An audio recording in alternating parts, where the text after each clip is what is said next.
मौलाई मुत्तक़ियान अली इब्न अबी तालिब अलैहिस्सलातु वस्सलाम की वसीयतों में से कुछ वसीयतें ऐसी जो आपके गुस्ल कफ़न से मुताल्लिक़ हैं, आपके जनाजे और कब्र से मुताल्लिक़ हैं। उनमें से एक वसीयत फरमाते हैं अपने बेटों से कि ए मेरे बेटो हसन और हुसैन,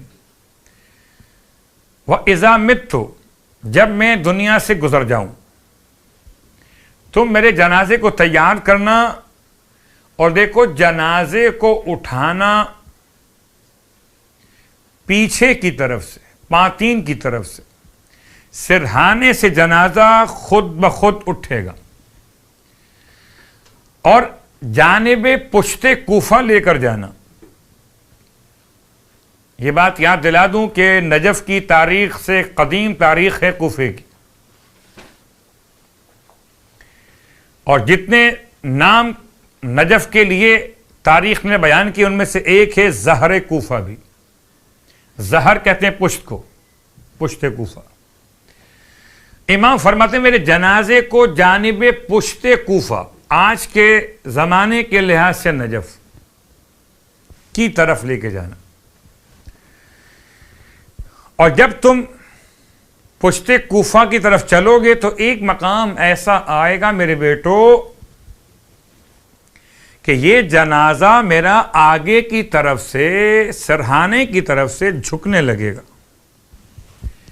और जब जनाजा झुकने लगे तो तुम जनाजे को वहां जमीन पर उतार लेना। मट्टी और रेत को हटाओगे तो अंदर से कब्र तैयार निकलेगी कि जो मेरे भाई जनाबे नूह अलैहिस्सलातु वस्सलाम ने तूफान नूह से पहले तैयार की थी। अब यहां पर कब्र की तैयारी की तारीख अलग बन गई। कब्र कब बनी है? तूफान नूह से पहले।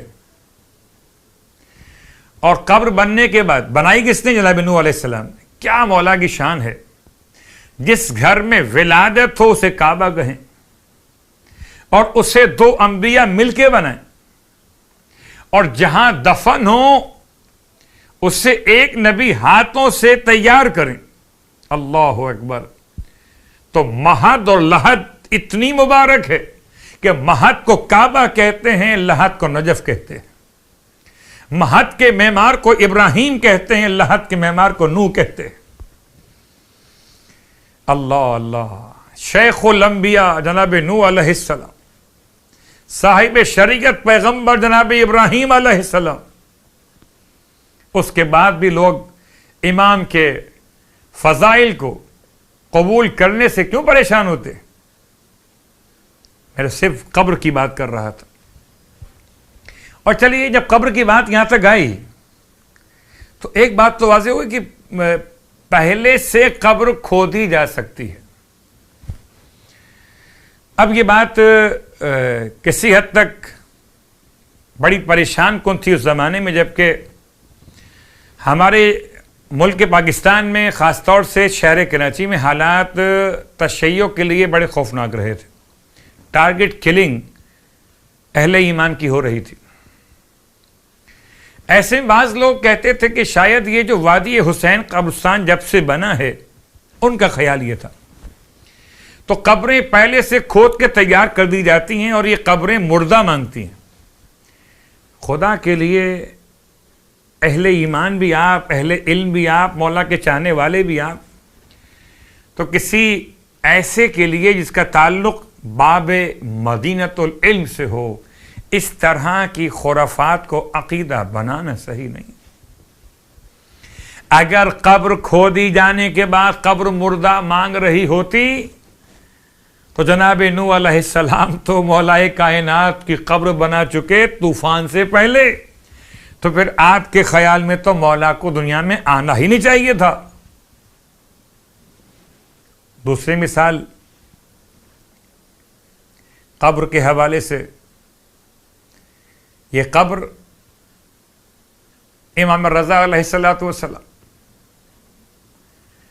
कब्र के क्या मामलात थे वो आपके इल्म में।